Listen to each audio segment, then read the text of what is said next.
सुप्रभात बच्चों। अब से पिछले अंक में आपने भक्तिन के बारे में काफ़ी कुछ जाना। उसके पश्चात अब लेखिका की उसके प्रति क्या धारणा है, थोड़ा उस विषय में विचार करेंगे। लेखिका कहती है, जब एक बार मैं उत्तर पुस्तकों और चित्रों को लेकर व्यस्त थी, तब भक्तिन सबसे कहती घूमी, ऊ बिचरियऊ तो रात दिन काम माँ झुकी रहती है और तुम पचे घूमती फिरती हो, चलो तनिक हाथ बटाई ले। क्या कहती थी भक्तिन बाकी काम करने वालों से, घर के नौकरों चाकरों से कहती थी कि वो बेचारी तो रात दिन काम में घुसी रहती है और तुम लोग इधर उधर घूमते फिरते हो, चलो उनका थोड़ा काम में हाथ बटाएं। सब जानते थे कि ऐसे कामों में हाथ नहीं बटाया जा सकता।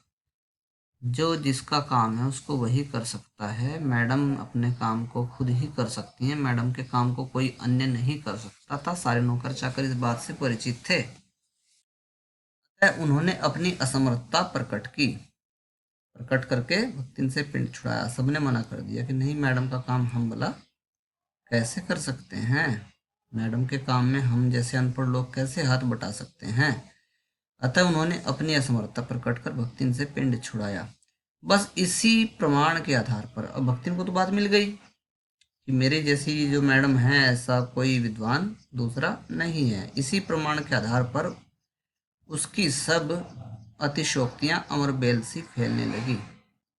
बात को बढ़ा चढ़ा के कहने लगी, अपनी मैडम की ज़बरदस्त तारीफ करने लगी और ये तारीफ ऐसी फैलने लगी जैसे कि अमरबेल। क्या कहती थी वो तारीफ करते हुए, उसकी मालकिन जैसा काम कोई जानता ही नहीं, इसी से तो बुलाने पर भी कोई हाथ बटाने की हिम्मत नहीं करता। जैसा काम करना मेरी मैडम जानती है वैसा कोई अन्य व्यक्ति नहीं जानता, और यही तो वजह है कि कोई उसके काम को करना तो क्या, हाथ बटाने का साहस भी नहीं जुटा पाता। पर वह स्वयं कोई सहायता नहीं दे सकती, इससे इसे मानना अपनी हीनता स्वीकार करना है। लेकिन वो इस बात के लिए एग्री नहीं है कभी भी कि मैं अपनी मैडम की हेल्प नहीं कर सकती। इस बात को स्वीकार करना उसके लिए अपमानित होने जैसा था। इसी कारण से वह द्वार पर बैठकर बार बार कुछ काम बताने का आग्रह करती थी। मैडम को कहती कि मैडम कुछ काम बताओ मेरे लायक कोई सेवा हो।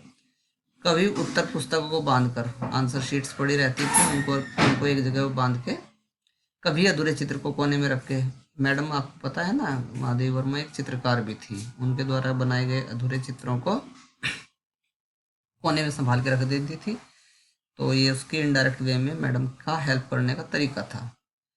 कभी रंग की प्याली धोकर और कभी चटाई को आंचल से झाड़कर वह जैसी सहायता पहुंचाती है, उससे भक्तिन का अन्य व्यक्तियों से अधिक बुद्धिमान होना प्रमाणित हो जाता है। तो दूसरों ने तो हाथ खड़े कर दिए थे कि हम तो मैडम की उनके काम में किसी तरह की हेल्प नहीं कर सकते, कोई सहायता नहीं कर सकते। लेकिन यहाँ क्या है, यहाँ भक्तिन ने अपने तरीके से मैडम को सहायता पहुंचाने का जो कार्य किया, उससे यह सिद्ध हो जाता है कि अन्य नौकरों की तुलना में वो ज़्यादा बुद्धिमान है। ये प्रमाणित हो जाता है। वह जानती है कि जब दूसरे मेरा हाथ बटाने की कल्पना तक नहीं कर सकते, तब वह सहायता की इच्छा को क्रियात्मक रूप दे देती है। तो वो जानती है कि देखो, दूसरों ने तो सहायता करने से मना कर दिया, लेकिन कम से कम मैं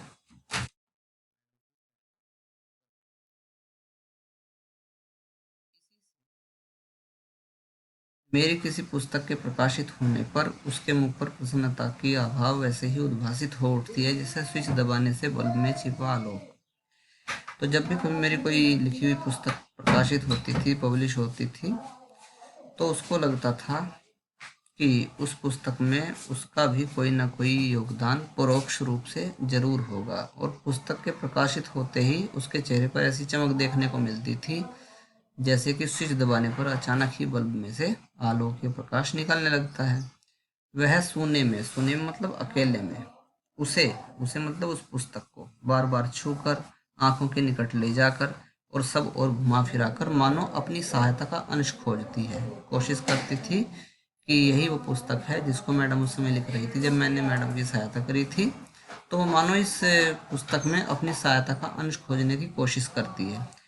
और उसकी दृष्टि में व्यक्त आत्मघोष कहता है कि उसे निराश नहीं होना पड़ता और बड़ी संतुष्टि उसके मन में आती थी, वो उसकी बॉडी लैंग्वेज से दिखाई देती थी और ऐसा प्रतीत होता था कि उसको अपना जो प्रत्यक्ष सहयोग है वो इस किताब में कहीं ना कहीं दिखाई पड़ रहा है। यह स्वाभाविक भी है। लेखिका कहती है कि मैं खुद भी इस चीज़ से इत्तेफाक रखती हूँ कि उस पुस्तक में मुझे भक्तिन का सहयोग मिला। किसी चित्र को पूरा करने में व्यस्त मैं जब बार बार कहने पर भी भोजन के लिए नहीं उठती। किस रूप में सहयोग मिला भक्तिन का? लेखिका को भक्तिन का जो स्वीकारना है उसके विषय में ये है कि जब मैं किसी चित्र को पूरा करने में बिजी रहती थी तो मैं बार बार कहने पर भी भोजन के लिए नहीं उठती, तब वह कभी दही का शरबत, कभी तुलसी की चाय वहीं देकर भूख का कष्ट नहीं सहने देती। तो इस तरह से वो क्या करती थी? सहायता करती थी। उसका सहायता करने का ये एक इनडायरेक्ट तरीका हुआ करता था। उसके पश्चात पैराग्राफ है, दिन भर के कार्यभार से छुट्टी पाकर जब मैं कोई लेख समाप्त करने या भाव को छंदबद्ध करने बैठती हूँ। बच्चों, आप जानते हैं कि महादेवी वर्मा एक ऐसी लेखिका हैं और ऐसे बहुत ही कम लेखक हुए हैं जिन्होंने काव्य और गद्य दोनों क्षेत्रों में काम किया हो। महादेवी वर्मा आप जानते हैं कि वो गद्य लेखन से भी जुड़ी रही हैं और साथ साथ काव्य लेखन से, कविताओं से भी जुड़ी रही हैं।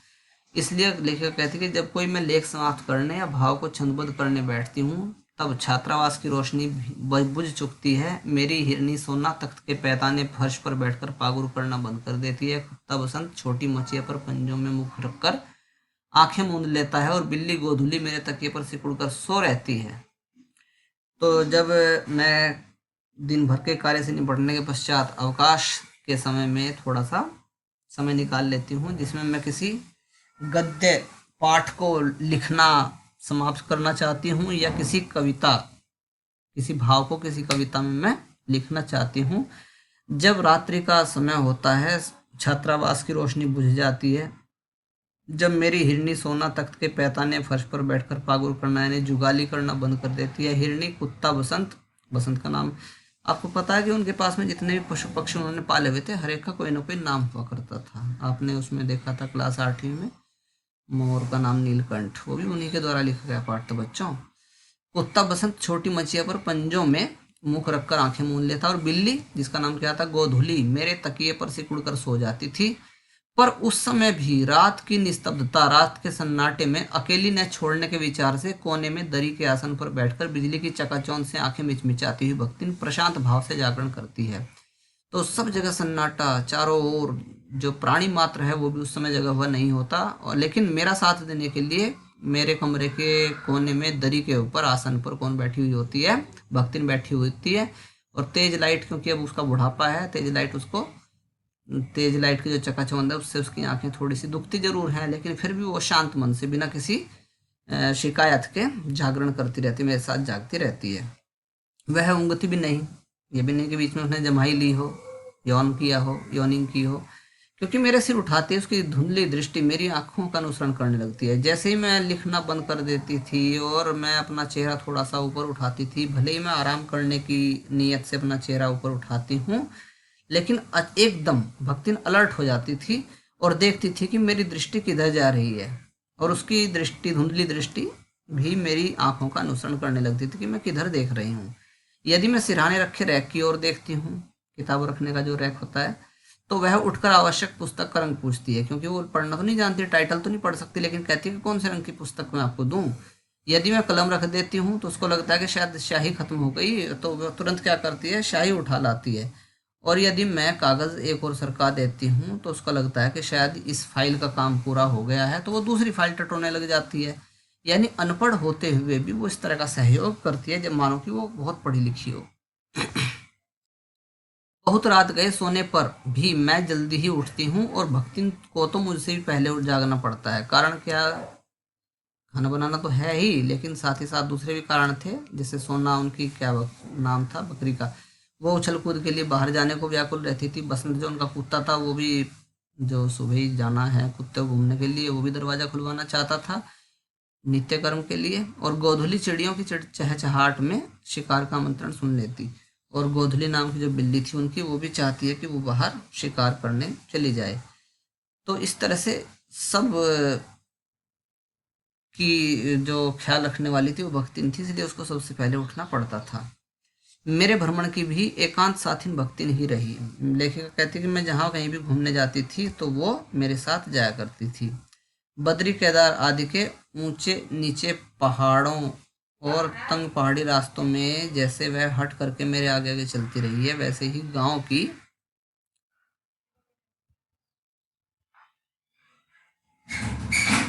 धूल भरी पगडंडी पर मेरे पीछे रहना नहीं भूलती। तो जैसे जब मैं कहीं बद्री केदार की ऊंची पहाड़ी पर जाती थी, तंग रास्ते होते थे, तो वो मेरे आगे आगे चलती थी, ताकि अगर कोई कंकड़ पत्थर चुभे कांटा लगे तो पहले उसको लगे। और ठीक जब हम गांव में होते थे, किसी धूल भरे रास्ते पे चलते तब वो मेरे पीछे पीछे रहती थी, क्योंकि आगे चलते तो क्या होता, धूल उड़ती है, मैडम की आंखों में धूल पड़ती है, वो पीछे हो जाती थी कि मैडम की पैरों से जो धूल उड़ेगी वो मेरी आंख में भले ही गिर जाए, लेकिन मैं आगे चल करके उनको आंखों को कष्ट नहीं पहुंचाना चाहती। किसी भी समय कहीं भी जाने के लिए प्रस्तुत होते ही भक्तिन को छाया के समान मैं अपने साथ पाती थी। तो यदि मुझे कहीं भी जाना होता था तो देखती थी कि भक्तिन तैयार खड़ी मिलती थी कि मैं भी चलूंगी, आप जा रही हो तो। युद्ध को देश की सीमा में बढ़ते देख जब लोग आतंकित हो उठे, तो लड़ाइयों का दौर था मध्यकाल, थोड़ा आधुनिक काल बाद वाला भी। तो मैडम आधुनिक काल से आती है हिंदी साहित्य के, इसलिए उस लड़ाई के दौर को उन्होंने महसूस किया। और जब युद्ध का समय होता था तो लोग डर जाते थे, तब भक्तिन के बेटी दामाद उसके नाती को बुलाने आ पहुंचे। तो एक दिन क्या होता है, भक्तिन के नाती और दामाद उसको बुलाने के लिए आ गए। बहुत समझाने बुझाने पर भी वह उनके साथ नहीं जा सकी। सबको वह देख आते रुपया भेज देती, पर उनके साथ रहने के लिए मेरा साथ छोड़ना आवश्यक है, जो संभवतः भक्तिन को जीवन के अंत तक स्वीकार न होगा। तो वो लेने आते थे भक्तिन को, लेकिन वो उनको पैसे दे करके वहां से समझा बुझा के भेज देती थी, क्योंकि वो मेरा साथ नहीं छोड़ना चाहती थी। जब गत वर्ष युद्ध के भूत ने वीरता के स्थान में पलायन वृत्ति जगा दी थी, तब भक्तिन पहली ही बार, तो 1 साल की बात है कि युद्ध अवश्यंभावी हो गया था, और अवश्यंभावी हो गया था तो वीरता के स्थान पे उसमें पलायन की वृत्ति आ गई थी। पलायन का मतलब कि इस जगह को छोड़ के, क्योंकि शहर जो इलाहाबाद था ना, वो निशाने पे होता था, जो विदेशी ताकतें थी उनके निशाने पे होता था। तब भक्तिन पहली ही बार सेवक की विनीत मुद्रा, अब भक्तिन एक सेवक के भाव से मैडम के सामने आती है और कहती है, मैडम यहाँ शहर में रहना खतरे से खाली नहीं है, गांव चलने का अनुरोध करने आई। गांव चलने के लिए वो मुझसे कहती, अनुरोध करती थी। वह लकड़ी रखने की मचान पर अपनी नई धोती बिछाकर मेरे कपड़े रख देगी। तो मैडम को समझाती है, मैडम आपको शेल्फ की जरूरत नहीं पड़ेगी कपड़े रखने के लिए, मैं अपने वहाँ मचान जो होता है ना गांव में, उस पर नई धोती बिछा दूंगी और आपके कपड़े वहाँ रख दूंगी, तो एक हिसाब से क्या हो जाएगा, आपका कपड़े रखने की जगह तैयार कर दूंगी। दीवार में कीलें गाड़कर और उन पर तख्ते रखकर मेरी किताबें सजा देगी। आपकी किताब भी लेके चलेंगे, आप वहीं बैठ के किताब लिखना पढ़ना, क्योंकि यहाँ तो आपके पास में रैक है रखने के लिए, वहाँ तो रैक नहीं होगी, लेकिन कोई बात नहीं, उसका इंतजाम भी हो जाएगा। किताब वो उसमें कील गाड़ूंगी दीवार में और उसके ऊपर तख्ता रखूंगी, वहाँ पे आपकी किताब सजा दूंगी। धान के पुआल का गोंदरा बनवा कर, अब यहाँ तो आपके पास में मखमली गद्दे हैं, गांव में तो गद्दे नहीं है, लेकिन वहाँ क्या करूँगी मैं, जो धान का पुआल होता है, पुराली होती है, उसको उसका गद्दा बना दूंगी और उसके ऊपर अपना कंबल बिछाकर आपके सोने का प्रबंध कर लूंगी, आपको सोने में भी कष्ट नहीं होगा। मेरे रंग स्याही आदि को नई हांडियों में सजाकर रख देगी, आपकी इंक पॉट बन जाएगी। हांडियों की गांव में हांडी होती है, वहाँ इंक पॉट बना दूंगी, और कागज पत्रों को छीके में यथाविधि एकत्र कर देंगे। अब फाइल की आपको जरूरत होती है कागज पत्तर रखने के लिए, उसके लिए मैं क्या करूँगी, वहाँ मैं छीके में रख दूंगी इनको सही तरीके से, यानी आपके मतलब का सारा काम मैं वहाँ पे उपलब्ध करा दूंगी। पास वहां जाकर रहने के लिए रुपया नहीं है, तो भक्तिन को कैसे समझाए लेखिका। तो भक्तिन उसको कहती थी कि पैसे तो नहीं है मेरे पास में। अब जैसे आजकल इसमें चल रहा ना, लॉकडाउन में चल रहा है कि लोगों के पास में पैसे कम है, तो उसने अपनी विषमता जाहिर की लेखिका ने, और वो जानबूझ के की, वो जाना नहीं चाहती थी ना गाँव में, इसलिए। तो भक्तिन कहती है कि भक्तिन ने एक ऐसा जवाब दिया, उसके उस जवाब की उम्मीद मुझे भी नहीं थी। लेखिका कहती है कि उसके उस ऐसे जवाब की उम्मीद मुझे भी नहीं थी। भक्तिन ने परम रहस्य का उद्घाटन करने की मुद्रा बनाकर और पोपला मुंह मेरे कान के पास लाकर होले होले बताया कि उसके पास 5 बीसी और 5 रुपया गड़ा रखा है। मैडम उसकी भी टेंशन ना लो, पैसे की भी टेंशन ना लो, घर में एटीएम लगवा रखा है मैंने, अपने घर की जमीन में दीवारों में मैंने क्या गाड़ा हुआ है, धन गाड़ा हुआ है, वही लो, इसका भी इंतजाम कर लिया। उसी से वह सब प्रबंध कर लेगी, और इतने तो हैं ही पैसे कि हम फिलहाल का जो काम है वो कर लेंगे।